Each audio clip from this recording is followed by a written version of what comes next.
India गठबंधन की rally से राहुल गांधी और आरजेडी के तेजस्वी यादव ने पीएम नरेंद्र मोदी पर हमला किया।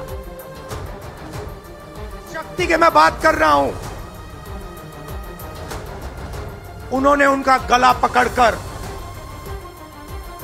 उनको बीजेपी की ओर किया है और वो सब डर के गए हैं। नरेंद्र मोदी भाइयों और बहनों सिर्फ मास्क है, मुखौटा है।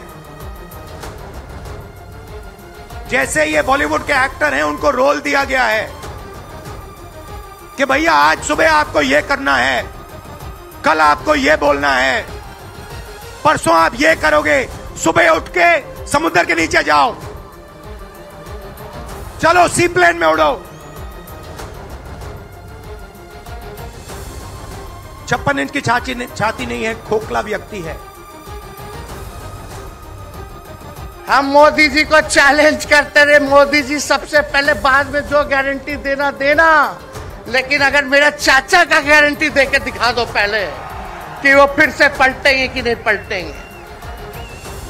तो हम लोग चलो बिहार में चाचा जी गए तो गए, हमारी शुभकामनाएं, बड़े हैं, अभिभावक हैं, लेकिन वहां जो आवाम का ताकत मिल रहा है, राहुल जी आए थे, सब लोग आए थे, जो प्यार मिल रहा है वो हम इतना आप लोगों को कह सकते हैं कि बिहार में भाजपा जो भी सोचती हो, सर्वे वाले कुछ भी दिखाते हो, गोदी मीडिया के लोग, लेकिन बिहार में इस बार चौंकाने वाला रिजल्ट हम ला करके देने का काम करेंगे। वहीं बीजेपी ने इस बात का दावा किया कि वो 400 पार जाएगी और कुछ लोग 4 का आंकड़ा भी पार नहीं कर पाएंगे। 4 जून को 400 पार संजोग है, लेकिन है कि नतीजे 4 जून को आ रहे हैं। हमने तो 400 पार का नारा आज से 2 महीने पहले लगा दिया था। इंडिया गठबंधन के मन से एनसीपी के शरद पवार ने भी मोर्चा खोला और बीजेपी के नारे मोदी की गारंटी पर बीजेपी को घेरते हुए कहा, ये झूठी गारंटी है। की गारंटी, ये गारंटी चलने वाली गारंटी नहीं, ये गारंटी में सिक्योरिटी नहीं है और इसलिए गलत गारंटी देकर, गलत आश्वासन देकर उन्होंने एक हम लोगों को अलग रास्ते भर लेने की कोशिश की। मुंबई में हुई इंडिया गठबंधन की पहली साझा रैली में समाजवादी पार्टी के अखिलेश यादव नहीं पहुंचे। पहले उनका रैली में जाना का कार्यक्रम तय था, लेकिन रविवार को पहले खबर आई कि तबीयत खराब होने की वजह से अखिलेश यादव राहुल गांधी की न्याय यात्रा के समापन पर आयोजित रैली में नहीं जा सकते। लेकिन बाद में अखिलेश यादव का राहुल गांधी के नाम लिखा एक खत सामने आया, जिसमें उन्होंने वजह बताई कि चुनाव के ऐलान के बाद 20 मार्च से ही नामांकन शुरू हो रहा है, लिहाजा वो तैयारियों में व्यस्त है और रैली में शामिल नहीं हो सकते। जबकि कांग्रेस की बात करें तो वो इस बात का दम कर रही है कि देश का अगला पीएम इंडिया गठबंधन का ही होगा। ये तो अभी शुरुआत है, अभी तो पिक्चर बाकी है। देश की जनता राहुल जी के साथ जुड़ चुकी है, इसका आगाज यहाँ पर हुआ है और यहाँ से मुंबई से छत्रपति शिवाजी महाराज के महाराज से और जहाँ पे शाहू फुले अम्बेडकर विचारधारा है, वहाँ से ये आगाज आज यहाँ पर हुआ है।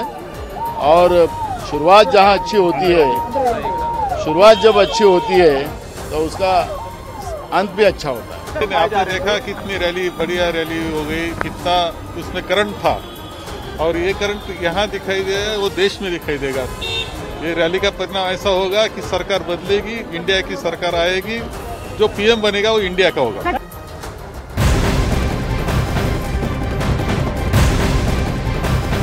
वहीं महाविकास अघाड़ी के सीट शेयरिंग फॉर्मूले का आधिकारिक ऐलान हो सकता है। महाराष्ट्र की 48 लोकसभा सीटों पर सीट शेयरिंग फॉर्मूले को तय करने के लिए महाविकास अघाड़ी में चल रही खींचतान आज सुलझ सकती है। महाविकास अघाड़ी के नेताओं का इस बात का दावा है कि फॉर्मूला तय हो चुका है और इसका आज आधिकारिक ऐलान किया जाएगा। सूत्रों के मुताबिक आज महाविकास अघाड़ी की एक प्रेस कॉन्फ्रेंस हो सकती है, जिसमें सीटों के बंटवारे पर लिए गए फैसले की घोषणा की जा सकती है। सूत्रों के मुताबिक राहुल गांधी, उद्धव ठाकरे, शरद पवार के बीच हुई गुप्त बैठक के बाद इस पर सहमति बनी है।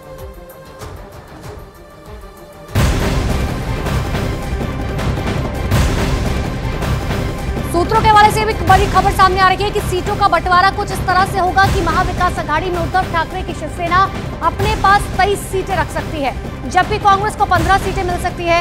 वहीं सूत्रों के हवाले से भी खबर है कि शरद पवार की गुट वाली एनसीपी 6 सीटों पर अपने उम्मीदवार उतार सकती है, जबकि महाविकास आघाड़ी में प्रकाश आंबेडकर की वंचित बहुजन आघाड़ी को 4 सीटें मिल सकती है।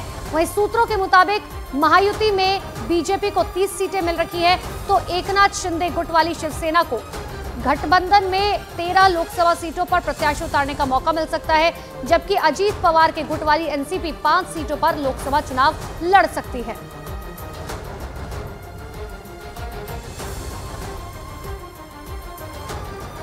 आंध्र प्रदेश के पलनाडु में पीएम मोदी ने चंद्रबाबू नायडू और पवन कल्याण के साथ एक साझा रैली की और साफ तौर पर कहा कि एनडीए 4 जून को 400 पार करेगी। वहीं पीएम मोदी ने परिवारवाद को लेकर विपक्ष पर जमकर हमला बोला और इंडिया गठबंधन पर परिवारवाद की राजनीति करने का आरोप लगाया।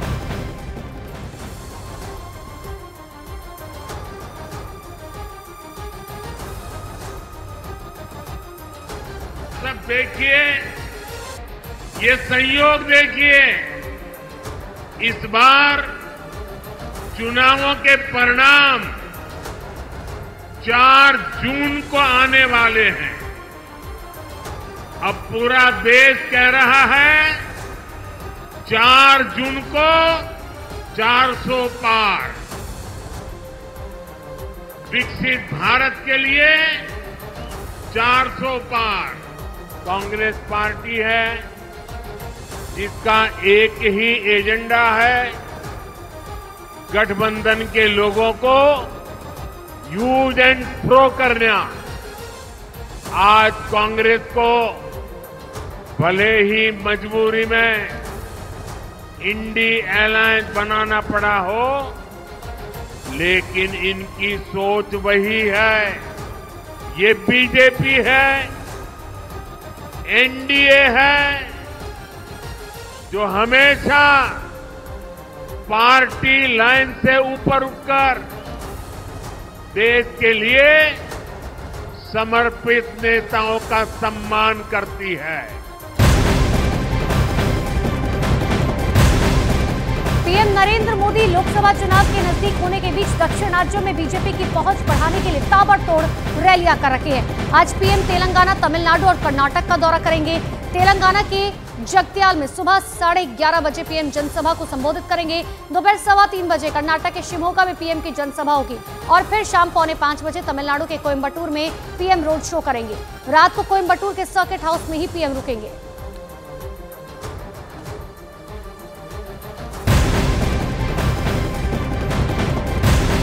और एक बड़ी खबर आपको बता दें, पुतिन एक बार फिर से रूस के राष्ट्रपति के तौर पर चुने गए हैं।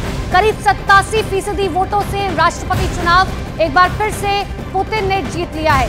रशिया यूक्रेन युद्ध के बीच में रूस में राष्ट्रपति पद के चुनाव हुए हैं और एक बार फिर से पुतिन ये चुनाव जीत चुके हैं। जो जानकारी अब तक है कि 87% वोटों के साथ राष्ट्रपति चुनाव पुतिन ने जीत लिया है। जिस तरीके की उनकी राजनीति रखी है, जिस तरीके से रशिया यूक्रेन युद्ध के दौरान कूटनीतिक फैसले वो लेते रखे हैं, इन सब के बीच में जनता की पहली पसंद के साथ एक बार फिर से व्लादिमीर पुतिन रूस के राष्ट्रपति के तौर पर चुने गए।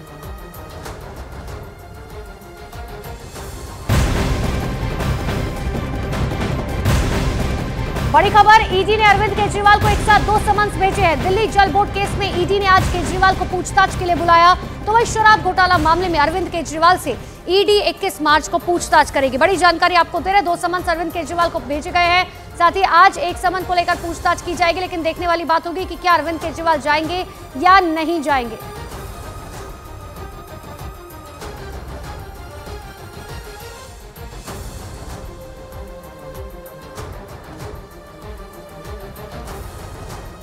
तो 2 तस्वीरें आपको दिखा रहे। देखिए, एक तरफ जल बोर्ड केस में समन जारी किया गया है, जिसको लेकर आज पूछताछ अरविंद केजरीवाल से की जा सकती है, और शराब घोटाला मामले में 21 मार्च को पूछताछ के लिए बुलाया गया है। क्या आज दिल्ली जल बोर्ड के इस पूरे मामले को लेकर अरविंद केजरीवाल पहुंचेंगे, क्योंकि समन जारी किया गया है। पहले भी 7 से 8 बार समन इग्नोर किया गया था अरविंद केजरीवाल की तरफ से शराब घोटाला मामले में।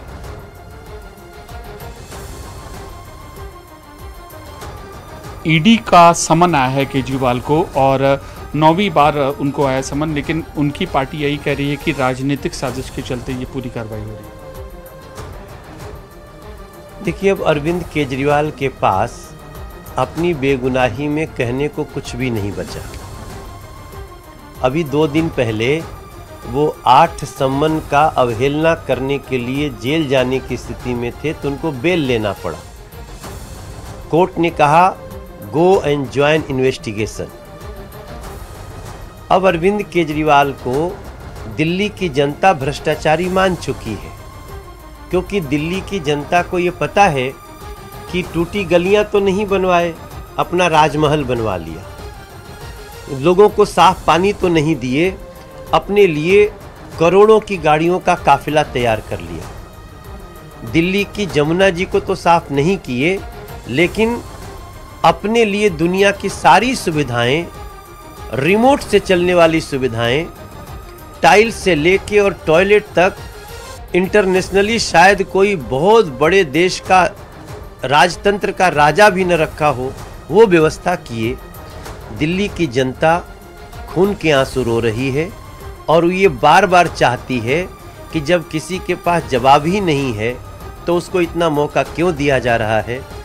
कानून को कड़ाई से पेश आना चाहिए अरविंद केजरीवाल जी के साथ।